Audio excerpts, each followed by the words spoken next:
बचपन का नाम इस तरह से बड़े हुए हैं कि हमने कोई ना कोई चीज़ें सुनी है या फिर सीखी है, देखी है। अब वो चीज़ें क्या हो सकती है? तुमने अपनी मम्मी-पापा से या फिर किसी बड़े से, चाचा से, चाची से, नानी से, ताई से, किसी से भी सुना होगा ये बात को। बेसिकली वो लोग हमेशा कहते रहते हैं ना कि भगवान भला करे, भगवान ऐसा करे। या फिर लोग कहते हैं कि उसके किस्मत में था तो उसे ये मिल गया, इसके किस्मत में नहीं था तो उसे वो नहीं मिल पाया। या फिर तुमने ये वर्ड तो ज़रूर सुना होगा कि यार काश ऐसा होता कि हम ये कर पाते, काश वैसा होता कि हम वो कर पाते। एंड इनफैक्ट यही इनहेरिटेड ट्रेट तुम्हारे अंदर भी आया है एंड आज तुम भी कुछ चीजों में इस शब्द को ऐड कर ही देते होगे, काश। ऐसा ही मेरे साथ भी था। पहले मेरी कहानी सुनो तो, जब मैं थोड़ा छोटा हुआ करता था ना, तो मैंने बताया भी है चैनल पे, लेकिन मैं इस तरह का बच्चा हुआ करता था ना जो कि काफी ब्रूटल, मतलब क्या कहूँ, बिल्कुल बिटर हुआ करता था हर चीज को लेकर के। जैसे मेरे एक बड़े भाई है, उन्हें मैं हमेशा एक ही बात बोलते रहता था जब मैं छोटा था कि भैया देखो उसके पास ये है, भैया देखो उसके पास वो है, काश मेरे पास भी होता। एंड मैं सिर्फ काश नहीं बोलता था, मैं बोलता था कि दुनिया कितनी घटिया है, दुनिया कितनी बेकार है, जिसके पास जो होना चाहिए उसके पास वो होता नहीं है। मेरे ख्याल से मैं सच ही बोलता था एंड मैंने इस चीज़ को बहुत पहले समझ लिया था अपने लाइफ में। एंड इससे से मुझे गुस्सा आता था कि ऐसा क्यों नहीं है, ये तो मेरे पास भी होना चाहिए था, ये तो मेरे पास होना चाहिए था। मुझे गेम्स खेलने का शौक था, मेरे पास पीसी नहीं हुआ करता, तो मेरे पास पीसी होना चाहिए, मुझे रेसिडेंट इवल खेलना है। मेरे अंदर ऐसी सोच हुआ करती थी बेसिकली। लेकिन मैंने कभी ना इस चीज़ को ध्यान से नहीं सोचा कि ये क्या मेरे लिए अच्छा है, क्या मेरे लिए बुरा है। एंड ना ही हमारे फैमिली वाले सोचते हैं। एंड हमें बचपन से इस तरह से पाला पोसा गया ना, एक क्यूट बेबी बॉय की तरह। मम्मा ला करके बिस्तर पे खाना देती है, तुम खाना करके सो जाते हो, वो तुम्हारा प्लेट भी ले जा देती है, धो देती है, हर कुछ कर देती है घर का काम बेसिकली। तो जिसकी मम्मा होगी, अगर नहीं है तो I am really sorry about that कि अगर तुम्हें बुरा लगा मेरी बात से तो। लेकिन तुम समझ रहे हो मैं तुम्हें क्या समझाना चाह रहा हूँ। एंड यही एक रीजन है कि हम लोग सफर कर रहे हैं आज के समय में लाइफ में। अब इसमें गलती हमारे पेरेंट्स की नहीं है, गलती इस आइडियोलॉजी की है काश वाली चीज को लेके। क्योंकि हम अधिकतर उस चीज को लेकर के पागल होते हैं, परेशान होते हैं जो चीज हमारे पास नहीं होती है।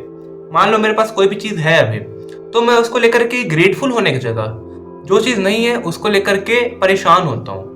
इसलिए तो कहीं ना कहीं हमारे मेंटल हेल्थ को भी अफेक्ट करता है। लाइक मैंने अपने मेंटल हेल्थ वाली वीडियो में तुम्हें ये बताया था कि तुम अपने मेंटल हेल्थ को कैसे सुधार सकते हो, ग्रेटफुल जर्नलिंग करके। ग्रेटफुल जर्नलिंग में बेसिकली क्या करते हैं हम लोग, अपनी उन चीज़ों को लिखते हैं, नोट डाउन करते हैं जिनके लिए हम ग्रेटफुल फील करते हैं, अच्छा फील करते हैं। एंड ऐसे ही हमें अच्छा फील होता है कि यस हमारे पास भी कुछ है, हम लोग भी एक अच्छा पोटेंशियल रखते हैं, तो हमें थोड़ा सा हमारा मेंटल हेल्थ अच्छा होता है, हमारा थोड़ा सा पीसफुल फील होता है बेसिकली। लेकिन ये जो काश वर्ड है ना, तुम कहते हो कि काश वो लड़की मुझसे प्यार करती है ना, ये एक गाना भी है, काश कोई लड़की मुझे प्यार करती, तुमने सुना होगा। एंड वैसे ही काश हर चीज को लेकर के, काश मेरे पास उतना पैसा होता, काश मेरे पास। लेकिन दिक्कत ये है ना कि अगर आज से तुम मेरी वीडियो देख करके कुछ चेंज करो या ना करो, लेकिन तुम इस काश वर्ड को इस तरह से यूज करते हो ना आजकल अपनी लाइफ में, कि अगर इसका सही अप्रोच तुम्हें मिल जाए तो तुम अभी बहुत कुछ अच्छा कर लोगे। क्योंकि ये तुम बार बार बोलते रहते दिन में, तो अब से तुम्हें यही करना है ना। मैं सबको ओपन चैलेंज दे रहा हूँ, ठीक है। जो मेरी बात में मानता हो, मेरी बात में नहीं मानता हो, मुझ में बिलीव करता हो, मुझ में बिलीव नहीं करता हो, सबके लिए मैं एक ही बात बता रहा हूँ कि आज की बात तुम्हारे दिमाग में काश वाला ख्याल आया कि काश मेरे पास ये होता, काश यार हम, जैसे तुम कहीं जाना चाहते हो लेकिन नहीं जा पा रहे हो, पैसों की कमी की वजह से, गाड़ी की कमी होने की वजह से, बहुत सारे रीजन होते हैं, फ्रेंड्स की कमी होने से हो सकता है यार, है ना, पार्टनर की कमी होने से, बहुत सारी चीज़ हो सकती है लाइफ में। एंड तुम उसको सोच करके ये कह रहे हो ना, काश मेरे पास भी होता, काश मैं भी जा पाता। तो जैसे ही ये काश वर्ड तुम्हारे दिमाग में आए, वैसे ही तुम उसका उल्टा करना चाहो। तुम्हारे पास नहीं है इसलिए तुम काश बोल रहे हो, इसलिए उस काश को रियलिटी में बनाने की कोशिश करो, एक्शंस लेकर के। मैंने बताया है कि टॉप 1% लोग कैसे सोचते हैं। ये जो स्पेक्ट्रम है हमारे वर्ल्ड का, ये स्पेक्ट्रम में क्या होता है, ये आइडियाज का एक भंडार है। यहाँ पे हम एक चीज से देख के इंस्पायर होते हैं, दूसरे चीज से देख के इंस्पायर होते हैं, एंड आइडियाज हमारे दिमाग में वहां से आते हैं। इन्हीं आइडियाज को हम आगे पास ऑन करते हैं एक पर्सन टू दूसरे पर्सन तक, एंड ऐसे ही करके एक बहुत बड़ा कॉम्प्लेक्स रिलेशन बनता है। इसी रिलेशन में जो लोग इन आइडियाज को लेकर, आइडियोलॉजीज को लेकर एक्शन ले लेते हैं, वो आगे जाते हैं, एंड जो आइडियाज को आगे तक लेकर के जा पाते हैं, बिल्कुल एंड तक, बिल्कुल लास्ट फिनिश लाइन तक, उन्हें हम लोग सक्सेसफुल कहते हैं। लेकिन इस लूप में, इस सर्कल में, इस रेस में बस एक चीज तुम्हारे बीच में आ जाती है, वो है काश। क्योंकि अगर तुम एक काश बोलने लग जाओगे ना, तो तुम्हारे अंदर वो चूल्हे नहीं मचेगी कि मैं कुछ करूं। तुम्हारे अंदर वो जो होता है ना कि मैं एक्शंस लूं, वो एक्शन वाली चीज ही खत्म हो जाएगी। तुम्हारे लिए एक्शन यही हो जाएगा कि मैंने काश तो बोल दिया ना। एंड इसे हम लोग प्यार से प्रोक्रेस्टिनेशन कहते हैं। That is only procrastination. तुमने प्रोक्रेस्टिनेशन के बारे में सुना होगा ना कि खुद के बारे में बुरा भला सोचना या फिर कुछ भी होता है, तो मैं एग्जैक्ट डेफिनेशन नहीं मानूंगा।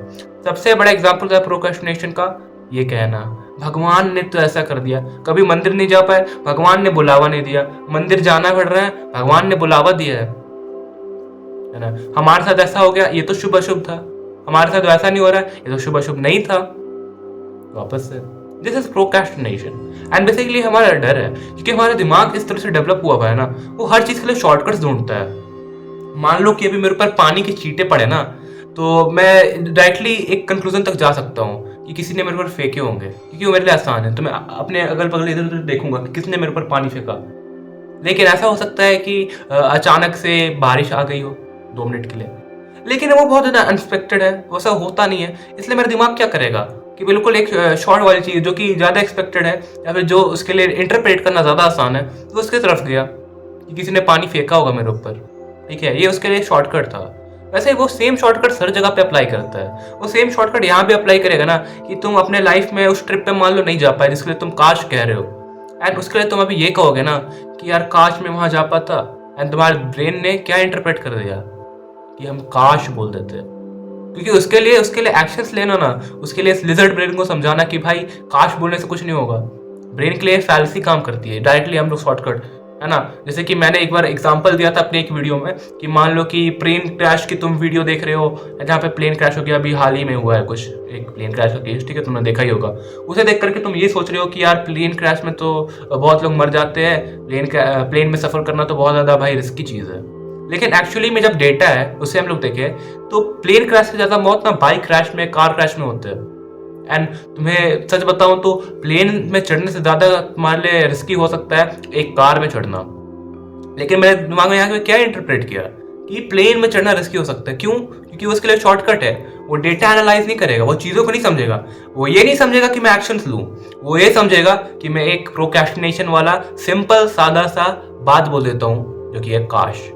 एंड अगर अपनी लाइफ से भी काश वाली चीज हटा दोगे ना, एवरीथिंग इज गोना इम्प्रूव। क्योंकि ये कोई नहीं कहता हमें, हमारे माँ बाप नहीं, हमारे बड़े भाई नहीं, हमारे कोई भी फ्रेंड्स नहीं, ये कोई नहीं कहता। अगर तुम मुझे सही में कुछ समझ रहे हो कि मैं बोल पा रहा हूँ, ठीक है, तो एक रीज़न होगा इसके पीछे कि मैं तुम्हें ये बात बता रहा हूँ। क्योंकि ये तो काश वाली चीज़ है ना, ये तुम्हें अंदर से खोखली करती है। तुम बाहर से जो स्ट्रांग बनते हो कि मेरे ये बिलीव्स है कि मैं उस भगवान में मानता हूँ, मैं इस रिलीजन में मानता हूँ, मैं सबसे बड़ा हूँ, मैं सबसे ऊंचा हूँ। I am not pointing out anyone here, मैं किसी रिलीजन की बात नहीं कर रहा हूँ, किसी चीज़ की नहीं बात कर रहा हूँ, ठीक है। लेकिन मैं तुम्हारे खुद की आइडियोलॉजी की बात कर रहा हूँ, क्योंकि मैंने किसी पर्टिकुलर रिलीजन का नाम नहीं लिया, मैं वो नहीं कह रहा हूँ, मैं तुम्हें सच बता रहा हूँ। तुम इस सच को एक्सेप्ट कर पाते हो, then that is the best thing जो अपने लाइफ में अभी तक तुमने किया होगा, क्योंकि अब तुम प्रोक्रेस्टिनेट नहीं करोगे। एंड इसका सॉल्यूशन भी यही है, जो दिक्कत है वही सॉल्यूशन भी है, क्योंकि तुमने अपनी दिक्कत को समझ लिया, उससे तुम्हारी आधी सॉल्यूशन ऐसे ही मिल गई तुम्हें। क्योंकि तुम्हारी दिक्कत क्या थी? काश बोलना, प्रोक्रेस्टिनेट करना, दूसरी चीजों पे बार बार अपना बोझ डाल देना, ये तो उसकी वजह से हुआ। लेकिन उसके मोस्ट ऑफ द केसेस में एक्चुअल जिम्मेदार तुम ही थे। लेकिन अब मैंने तुम्हें ये बात बताई ना, जब भी ये काश वाली चीज़, ये प्रोक्रेस्टिनेट करने वाली चीज़ तुम्हारे दिमाग में आए, तुम क्या करना, एक लंबा सांस लेना और बोलना मैं ऐसा फिक्स कर सकता हूँ। अगर मैं काश बोल सकता हूँ तो मैं इस चीज़ को बढ़िया भी कर सकता हूँ, इस चीज़ को सुधार भी सकता हूँ। इसके जब काश बोलने का पोटेंशियल मेरे पास है, तो क्यों इस चीज़ को पॉसिबल करने का पोटेंशियल मेरे पास नहीं है? मेरे पास उसका भी पोटेंशियल है, तो मैं उसे भी करूँगा। एंड तुम काश बोलने की जगह तुरंत उस समय कुछ ऐसा एक्शन लो जो कि उससे रिलेटेड हो, उससे रिलेटेड होना चाहिए एंड पॉजिटिवली होना चाहिए। ऐसा नहीं कि तुम्हें पीछे कीजिए, बैक ड्रॉप करे, ठीक है, तुम्हें आगे लेकर के जाए उसमें, भले ही 1%, 0.1%। हो सकता है तुम कह रहे हो कि काश मेरे पास वो गाड़ी होती, ठीक है, तुम अभी इंस्टेंटली उठ करके अभी तुम क्या कर सकते हो उस गाड़ी के लिए? हो सकता है तुम्हें कोई एग्जाम्स के लिए प्रिपेयर करना है, तुम उठ के पढ़ाई करो। हो सकता है तुम्हें मेरी तरह यूट्यूब पे वीडियोस बनाना हो, तुम वो करो। हो सकता है तुम्हें कहीं दौड़ने जाना हो, मोटिवेशन चाहिए हो, वो करो। लेकिन एक्शंस लो। काश बोलने से कुछ नहीं होने वाला। World doesn't stop, time doesn't stop, and I will also not stop. क्योंकि तुम मेरी वीडियो देख रहे हो, टाइम बढ़ता जा रहा है, देख रहे हो, तुमने भी मेरी वीडियो स्टार्ट किया था, अभी मेरी वीडियो यहाँ तक पहुँच गई है, एंड तक बिल्कुल। एंड क्या हुआ? तुम वहीं पे बैठे हो, एंड मैंने इतने दिन में इतनी सारी बात बोल दी, अभी एक और वीडियो रिकॉर्ड करूंगा, अपलोड करूंगा, एडिट करूंगा। बेसिकली मैंने एक्शंस लिए। अभी मैं बैठ सकता था बोल के कि यार काश मेरे पास उतने सब्सक्राइबर्स होते, but I didn't do that. So yes, choice तुम्हारी है, you can always change your mind, बस। और सेम तुम कर सकते हो मेरे चैनल को सब्सक्राइब करके, बिकॉज अच्छा लगे चाहे बुरा लगे मेरा कंटेंट देखना तुम्हें ही है, एंड बाद में तुम अपना माइंड चेंज कर सकते हो अनसब्सक्राइब करके। सो यस, मेक श्योर तुम उसे कर रहे हो। मैं मिलता हूँ ऐसी नेक्स्ट वीडियो में। मेरे बाल खराब लग रहे हैं, तब तक के लिए गुड बाय।